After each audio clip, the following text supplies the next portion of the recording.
What we're going to look at now is the iPad Sp1. Now this is a great universal AED unit, very strong, lots of ambulance services, first responders use it, and lots in business. The AED itself comes in a orange case, very clearly visual exactly what it is.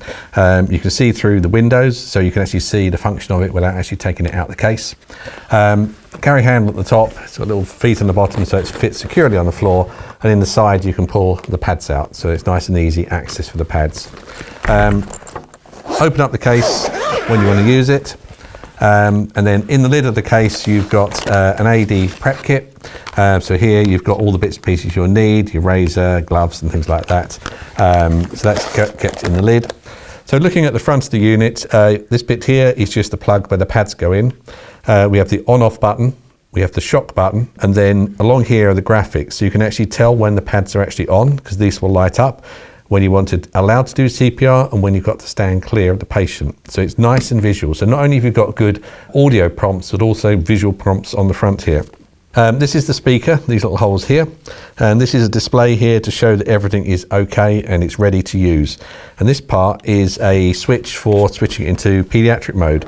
You just lift up the cover, slide the switch across, then you close the cover down, and then that's now put it into pediatric mode. So to change it back, just lift it up and slide and cover that up, and then it's back into adult mode.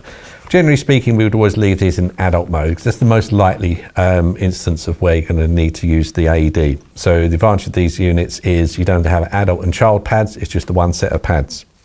So just to quickly show you what it looks like, if we turn the unit on, start with, you see the light lights up. Call emergency medical services now. And it goes through all of the voice prompts, and it will literally light up, making sure it's working, and it tells you now. Remove all clothing from chest and stomach.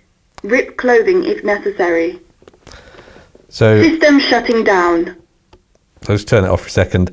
So you'll saw these lights lit up on here. This is showing that the pads actually need to go on. Once the pads were put onto the patient, it will then come light up down here to say analysing.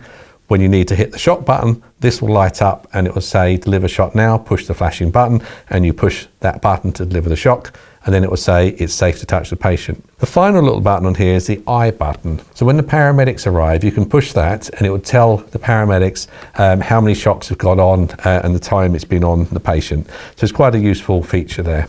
So this is the iPad Sp1. There's a lot of these on the market out there, and it's a great little unit for any application because of its strength and versatility.